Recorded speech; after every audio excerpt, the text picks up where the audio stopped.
The X Zone Radio Show with Rob McConnell is largely an opinion talk show.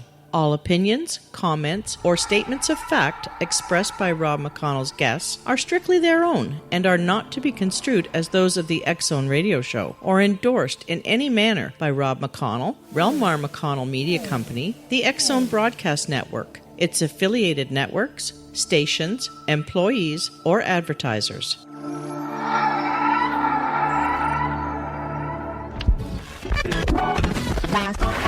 All Hit Radio.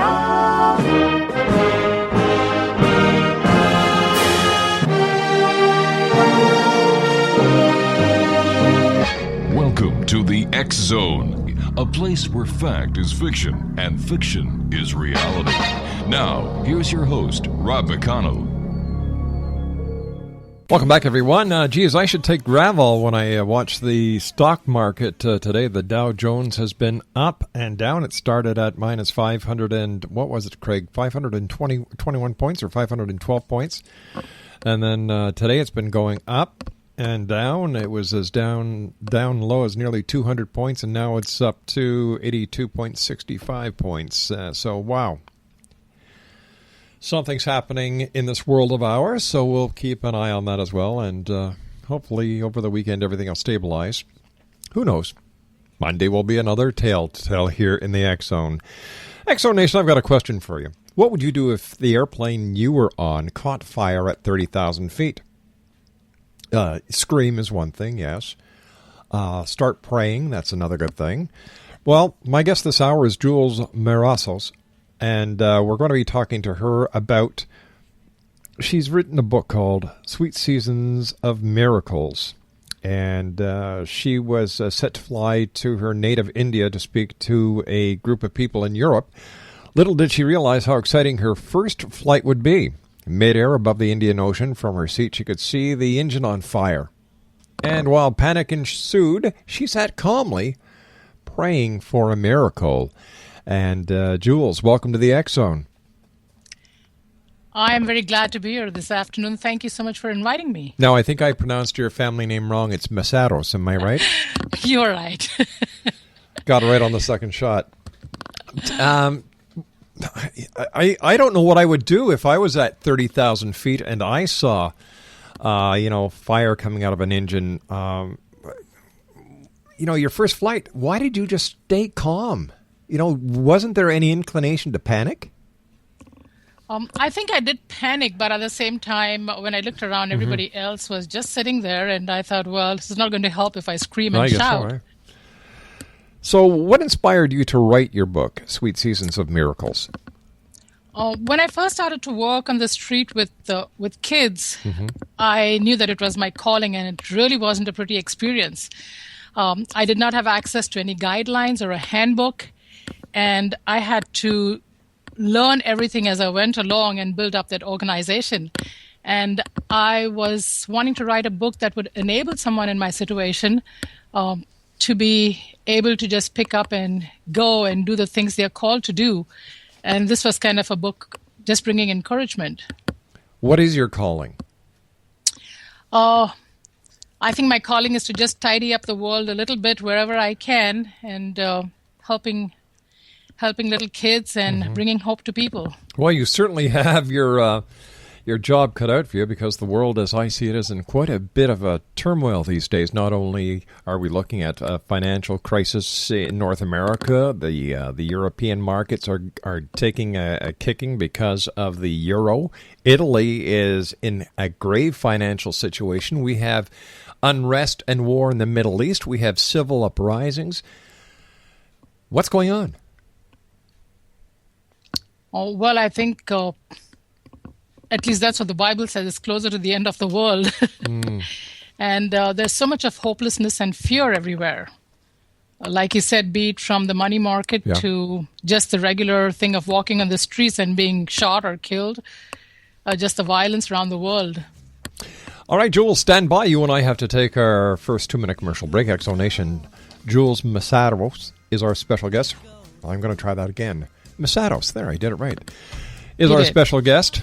And her website is www.sweetseasonsofmiracles.com, and she's the author of Sweet Seasons of Miracle. It is her first book, and, we need positive thinking, positive reinforcement. We need to look at a brighter side of life, and we need people like Jules who are willing to help make that difference happen.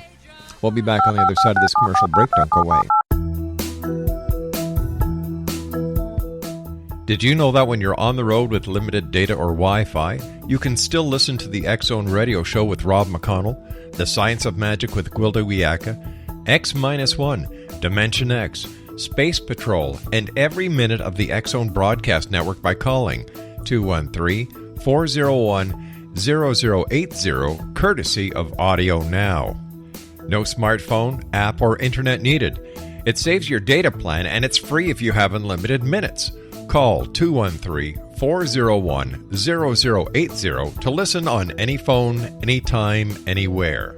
Remember, 213-401-0080 for the best of the paranormal, parapsychology, and sci-fi radio programming anywhere, 24/7, 365. Hi everyone, Rob McConnell here, and I wanted to spend a moment on internet streaming. Everybody has heard about internet streaming, but not many know much about it.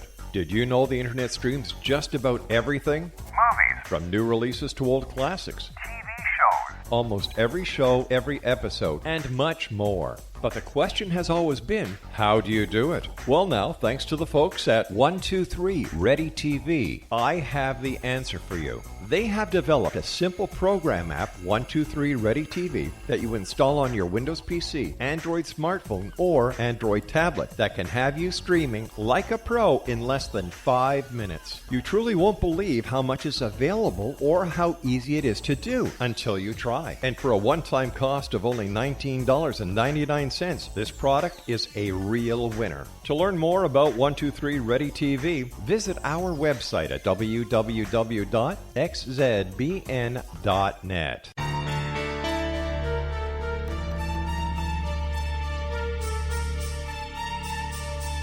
Hello, I'm Justina Marsh, and with my dad Pete, we are going to present a new show called Too Good to Be True. Together, we are aiming to discover more truths about this world and beyond. Do you have unanswered questions about the world? Do you ever wonder about aliens, conspiracy theories, or the universe?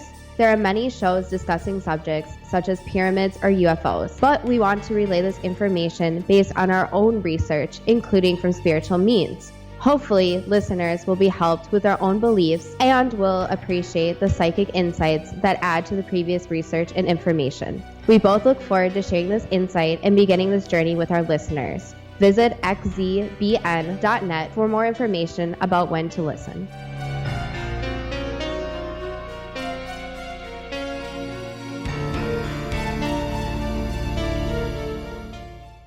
All right, that's it, Exonation. We can put a man on the moon. We can find out that there may have been water on Mars, and we can't find anything to help with the allergies of the season. Oh, heavens to Betsy. We're talking to Jill Mesaros about her book. It's her first book, and she is the founder-director of Bridge Vision International, a nonprofit for women and children, and founder and CEO of First Impressions Coaching. And she's also the author of a brand new book. It's her first book, entitled Sweet Seasons of Miracles. Jules, where did you get the title of your book from? Well, I think it came from deep down within my heart because there's too much of emphasis on hopelessness and fear everywhere around the world, be it in the news or in any form of media. And has my whole life and my goal and my mission is to bring hope. I believe that every season, every life has its own season, and we got to find the sweetness and the miracles in each season to make life more bearable. And I think that's where the title comes from. Is anything in your book based on real life experiences, or is it purely all fiction? The whole book is just based on real life stories. Can you share a few of those stories with us? Yeah, I think one that really stands out is a story of a little boy who I found abandoned on the railway station. He must have been about 7 or 8 and just sitting there on New Year's Eve. And I normally the kids of that age are out there just begging or doing some kind of, selling some stuff on the trains. Mm-hmm. And it was unusual to see that little kid sitting all by himself wrapped in a shawl. And I went up and started to talk with him, and just big tears rolled down his cheeks. And I asked him what the matter was. I put my arms around him, and he picked the sheet up, and he showed me a big gaping wound that he had on his thigh. And my heart just melted. But that was the beginning of it. And then the whole story goes this way, that this little boy adopted me, actually, made me his mom, and took him home and gave him a whole new life. But he brought so much of joy and so much of cheer, and he was the reason that I started a boys' home in India. Wow. So, who inspires you to engage in the community and the work that you do? I must give all that is due to God. I think God found me, and my whole source for living and doing what I do is Him. Now, did you start your work, your crusade in India, and you've brought it over here to the United States? Yes, actually. I grew up in a real small suburb in the city of Bombay, and seen a lot of kids. As I was growing up, I seen a lot of poor kids. And I started out working on the streets, helping little kids, setting up medical aid, food programs, school. And I came over here about 11 years ago to the States and started a feeding program for the homeless. Have you ever felt that you've been in danger in the type of work that you do, working on the streets, working with strangers? Where do you get your courage from? I think from the same one being who inspires me to do the work is God, and I have never been afraid. Rob, I've never been afraid. I think people are people everywhere, and it's the way you treat them. When you treat them as equals and you just love on them, nobody wants to hurt you. And I have just constantly seen that. I've just seen people just loving me back, never have feared that. Why do you think there's so many homeless people in the United States, a country that is supposed to be the most prosperous in the world, and yet there's so many homeless, so many hungry, so many unemployed? Well, I think it's just the way the system is set up, and I wish more people would reach out to those who are poor and on the other side. And it's not difficult to do. We don't have to see so many poor people out there. If you just reached out to people in our own city, in our backyards, I think it would be make such a big difference. I think that people have to realize that it is a real issue, that it's not going to go away. You can put your head in the sand as long as you want, but when you pull that head up to get some fresh air, the problem is still there. And it seems that in today's society, more people want to be part of the problem than part of the solution. I agree. I was kind of really surprised. I was driving with this lady, and we started talking, and she said to me, when I was telling her about stuff in Washington where I seen the homeless, and she said, there are poor people that eat out of the garbage bin? And I'm thinking, like, which world are you living in? You're an American. You should have seen this sometime. And so, like you said, sometimes it's just people with their heads in the sand like an ostrich. And yeah.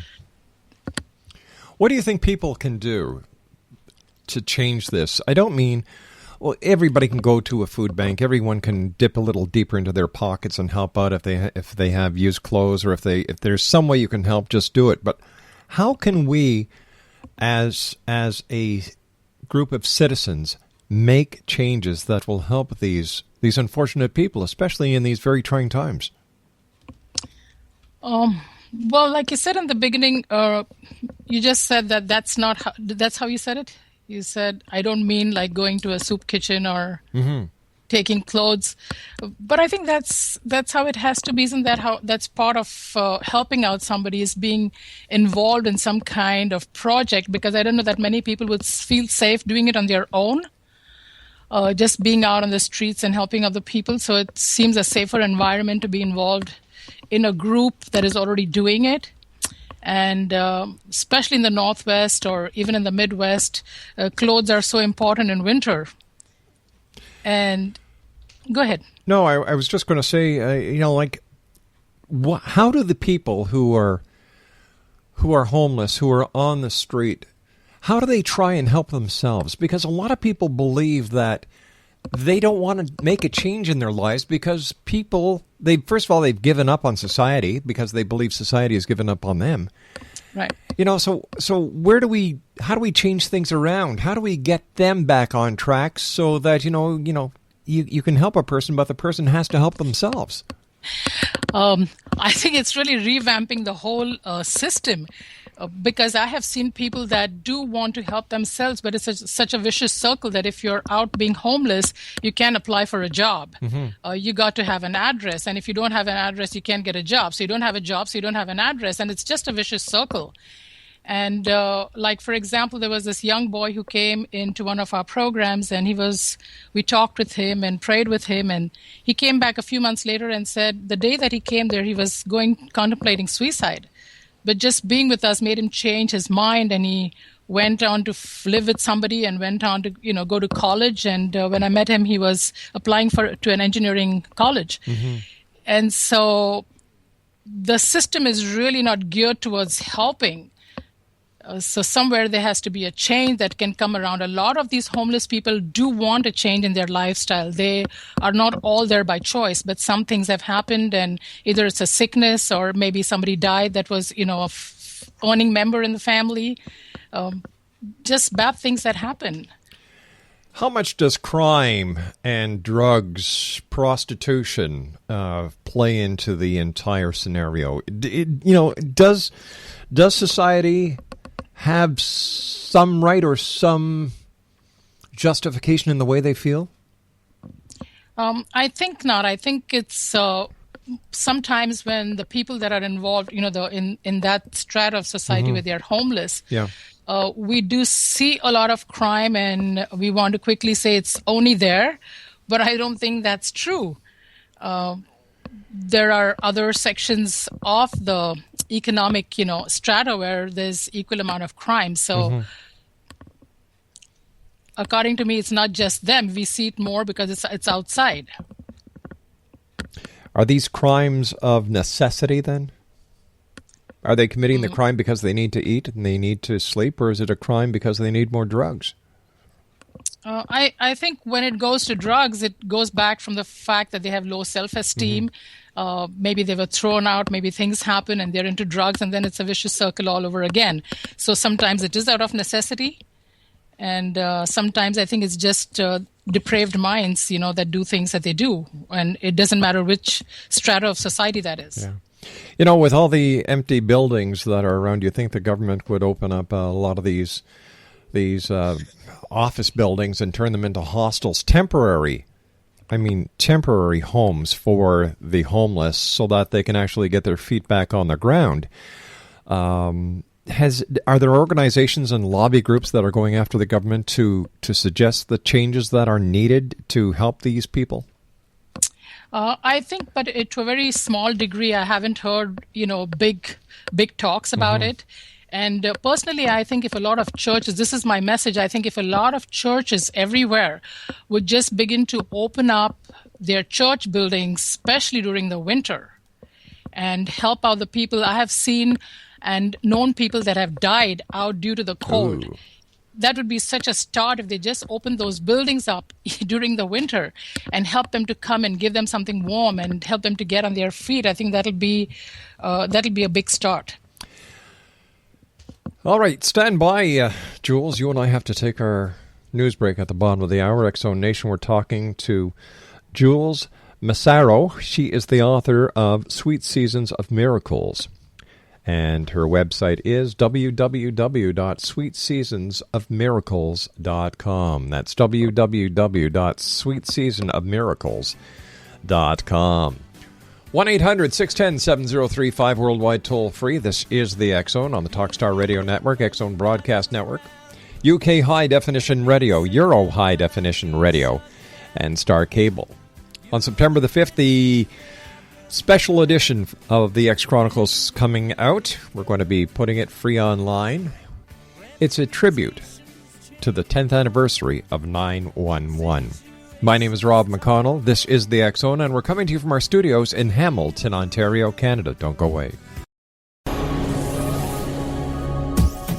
This is the X Zone Broadcast Network, broadcasting worldwide on broadcast affiliates and satellite program providers, including CNN Broadcast Network, Sirius Satellite Network, Star Media, Good News Radio Network, Angel Broadcast Network, Wiki Broadcast Network, and WPBN TV. For more information on the X Zone Broadcast Network, visit us at www.xzbn.net.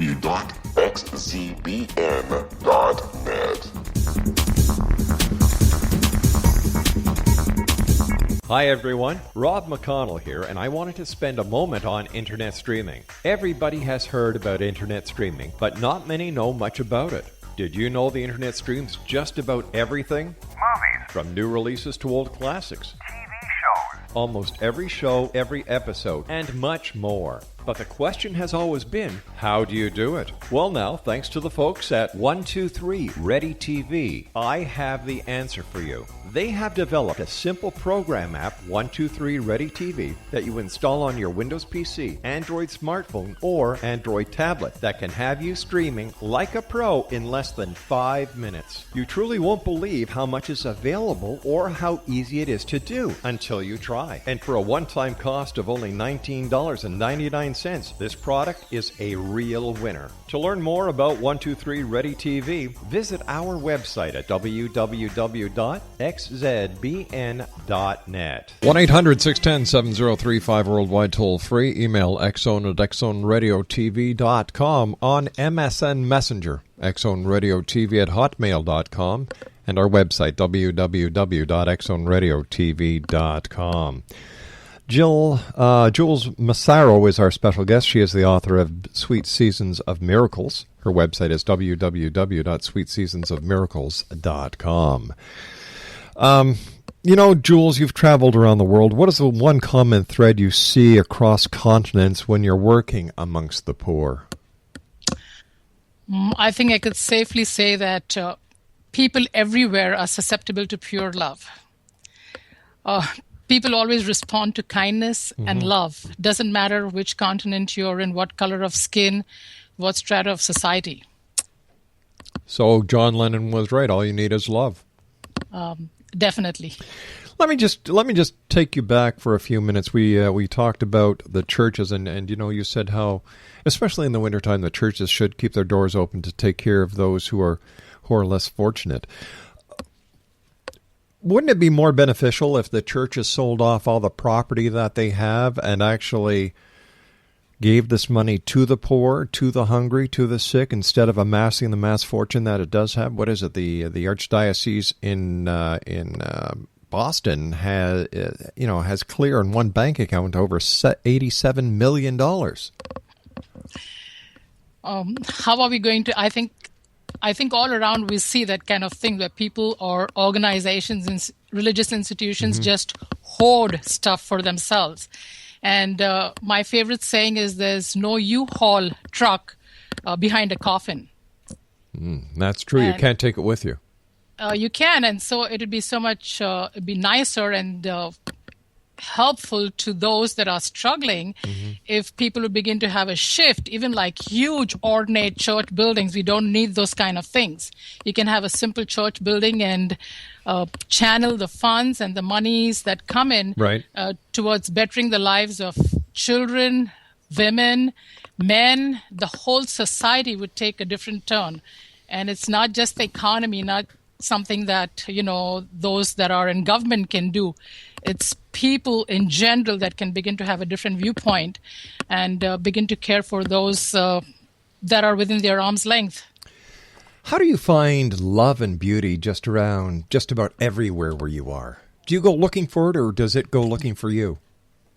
I think it's mutual. I think if you begin to see every person that I look at, I always believe that they're people of destiny. Right. It doesn't matter to me what clothes they're wearing and how poor or rich they are. Sometimes you can be very rich and have a poverty of the soul that is beyond description. And you can be very poor but still be so rich in the things of life, you know. We should just start looking at people as if they're people. And why do you think society puts this different class and category of people instead of just putting everybody on the same equal playing ground? I think a lot of mindset is handed down from, I don't want to blame the media, but Sure. media, your school, the way sometimes parents say things to us. We think everything that is ugly is bad. Cinderella had to be pretty. There's all those mindsets that have been handed down to us over the generations, that whenever we see something that's not clean or people that are not well kept, then we begin to associate that with bad. And we got to look beyond that, past that, and say, no, right in there is a person that is longing to be loved, that is longing to someone that you can give them that kind of worth by just loving them for who they are. In your travels around the world, where would you say that it's the poorest of the poor? The poorest of the poor, Rob, are those that cannot see another person's need. He can be driving a fantastic, fabulous, $1 million car, but if he cannot see the poor that are within his arm's length, then that is the poorest of the poor person that I have come across. Hey, I love that. That is so true. Domestic abuse, Jules, is very common in India. And what facet did you see of that with the homeless on the streets? Domestic abuse in India and so many places around the world is not really limited to the streets. But the only thing is that there you see it right down, in the open. And there's not a thing you can do. I have seen mothers of children that I've worked with being beaten, and nobody bothers to help or interfere because, quote unquote, it's a family affair. And at present, I'm writing a book on this issue, which is something that happens not only in India, around the world. Happened to me in my previous marriage, and like countless other women, I have experienced that problem, and it's a worldwide problem. And I'm through the book hoping that I can throw light on that and it can help someone in a similar situation. Exonation, we're talking to a very interesting young lady. Her name is Jules Mesaros. She is the author of Sweet Seasons of Miracles. It is her first book. Her website is www.sweetseasonsofmiracles.com. Apparently there's a series of coincidences that turned an impromptu gift to the hungry into a fully staffed soup kitchen, and I was wondering if you could share that with us. Oh, well, what happened was I was out on the streets, and as usual, my heart goes out to people that are homeless, and I felt led to start a feeding program in the park. So we just started, I just made an announcement and everybody came up there, and I told them next Monday I'm going to bring some snacks and start a feeding program here. And I had lots of the homeless people, about 20, 30 people show up, and started a feeding program right there in the park. I didn't know how to make hot dogs or much about hamburgers, but got that together. And a few months after that, a local pastor invited me to come into his church and use his basement. Wow. So if people in towns and villages and cities across Canada and the rest of the world want to get involved and become part of the solution to this massive and growing problem, how would they go about it? I think since most people are apprehensive about doing things on their own, like I said before, it might be good to see what they really feel like doing, whether being involved ministering with kids or with adults, and then network themselves into such organizations and work with them, learn the stuff. So in case they want to branch out on their own and create another module like that, it'd be easier for them. They have the backup support of this organization and of like-minded people, and then easy to just follow the role model that they have. What are some of the major differences that you have found working with the poor and the hungry in India compared to the poor and the hungry in the United States? Well, I think the first thing, poor and hungry are poor and hungry anywhere in the world. Are there different expectations? Not really. I think everybody, when you're very hungry, all you're looking for is a meal. I've talked to a guy in the States, in Washington, and he was eating, and he said, "What made you do this?" And I told him my story briefly, and he just wept, and he said, "Jules, I haven't eaten in 3 days, and this is the first meal I'm eating in 3 days." Wow. And that's in the United States. Well, there was a statistic that just came out today that 1 in 7 people in the United States today, and we're talking, what's the date today, August the 5th, 2011, are on food stamps. 1 in 7. And also, Rob, so many that don't have food stamps and are just lost in the numbers. Something is drastically wrong. What do you think the solution is, Jules? You've got your finger right on the pulse of this problem. You've been working it for a number of years. You're writing about it. You're doing everything you can, not only to feed the hungry, but to bring this problem to the awareness of the population. Where's the problem? Is it with government? Is it with corporation? All right, the media. We touched on the media before, and yes, the media is very strong when it comes to the way that we think and the way that we respond to certain things. So, but where do you think the problem is?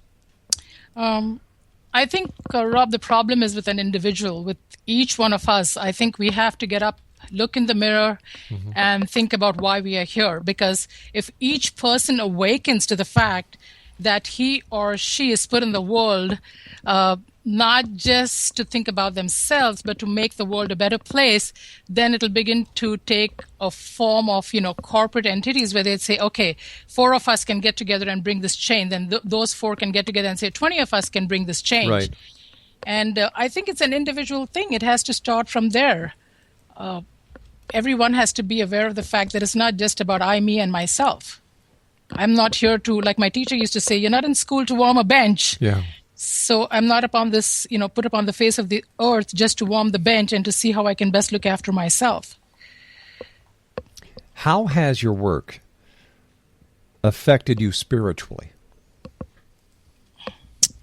First and foremost, I think I'm really thankful for that God has given me this opportunity, a madcap like me who will do crazy stuff and who doesn't have $1 bazillion in her pocket, entrust me with this kind of work. And I think I'm just eternally grateful.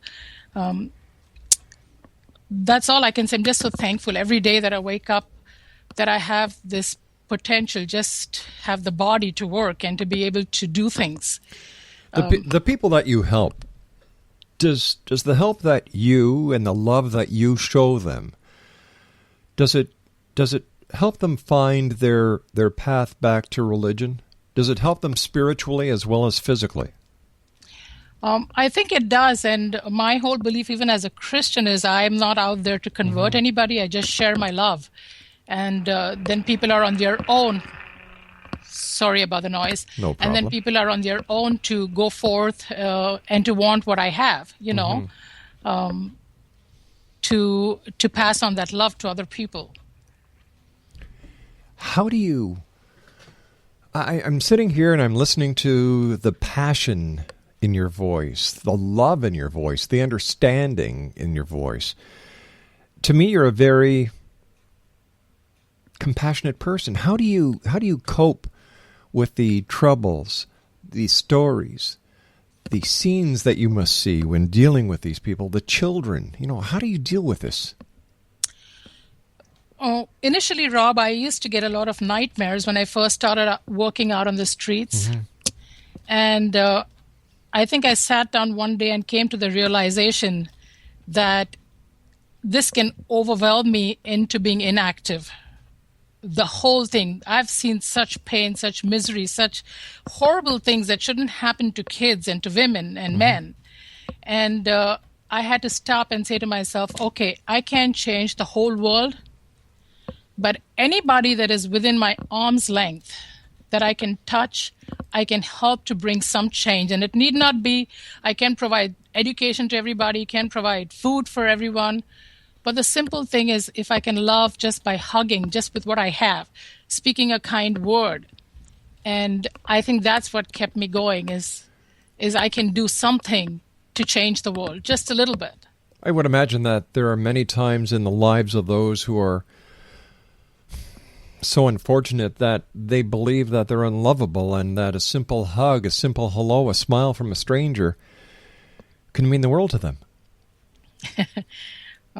Yes, can I share a short story? Please do. So one time in India, I was sitting with all these kids, and you have to understand that these kids never have a chance to take a shower for months on end. Oh, heavens. They don't have access to water. Mm-hmm. And so they sit on my lap, and they're all around me, and, it's like a big party time because we are all together doing some schoolwork and coloring. Sure. And some of these kids will use the sleeve of my dress to wipe their nose. And they have scabies and tuberculosis. This one man was watching me. And after this thing was over, he pulled me aside and he said, "Tell me something."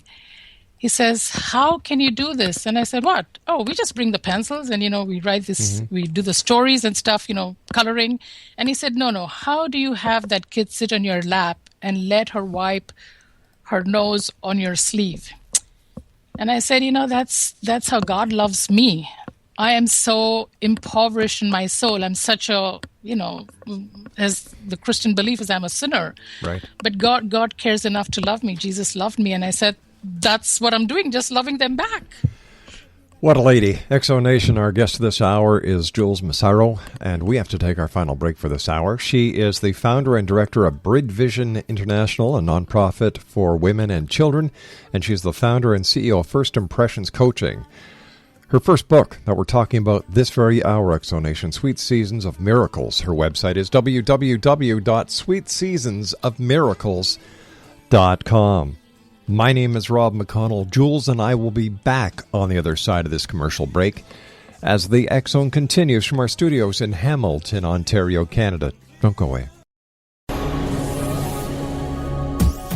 This is the X-Zone Broadcast Network, broadcasting worldwide on broadcast affiliates and satellite program providers, including CNN Broadcast Network, Sirius Satellite Network, Star Media, Good News Radio Network, Angel Broadcast Network, Wiki Broadcast Network, and WPBN TV. For more information on the X-Zone Broadcast Network, visit us at www.xzbn.net.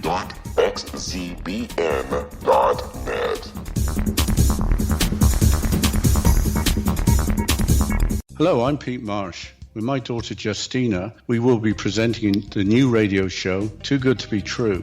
If something seems too good to be true, it usually is. But with the help of Justina's amazing gifts, we're going to gain insight into questions that don't yet have complete answers. Have you wondered who built Stonehenge and for what reason? Why are crop circles found in the same region as Stonehenge and elsewhere? Are crop circles a hoax, or are they created with technologies that we have little knowledge of? Who built the pyramids in Egypt and also in other countries? How and why were they built? Was the Titanic switched with the Britannic as part of a gigantic insurance fraud, or for more insidious reasons? What caused the Tunguska event when trees were flattened over an 800 square mile area in Siberia? Will the new insights be too good to be true? Well, that will depend on what you are prepared to believe. Please join us as we start on this journey together.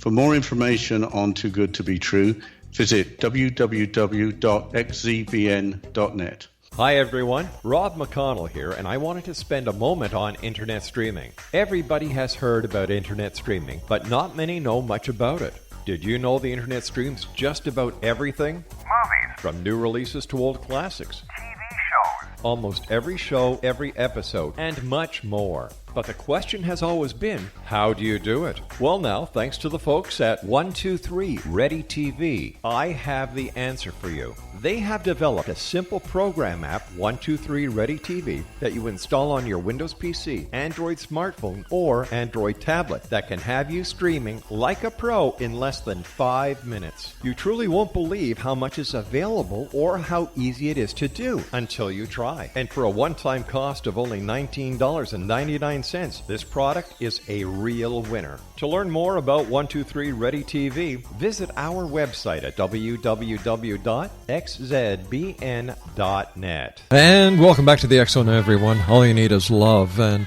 thankfully there are people like my guest this hour, Jules Mesaros, who's out there. She's making a difference one heart at a time. Her website is www.sweetseasonsofmiracles.com. Her first book, X Zone Nation, Sweet Seasons of Miracles. It's available at fine bookstores everywhere, online, as well as at your local bookstore. Jules, I want to thank you ever so much for joining us. It's been a great pleasure to talk to you, and, you know, whatever you do, please keep up the great work. And if people want to get on board and help you listening around the world tonight, how can they do that, Jules? Oh, well, I think the best way would be to go to my website, and there is a contact information. They can get in touch with me. And once again, the website for Jules X Zone Nation is www.sweetseasonsofmiracles.com. Now, when do you expect your next book out, Jules? I'm hoping it'll be in early 2012. Speaking about 2012, there's a lot of people who are saying it's the end of the Mayan calendar, it's the end of the world, it's the beginning of the book of Revelations, it's going to be the apocalypse. What do you believe December the 21st, 2012 means? I think December 1st, did you say? December 21st, yeah. Would mean the same as the 5th of August, 2011.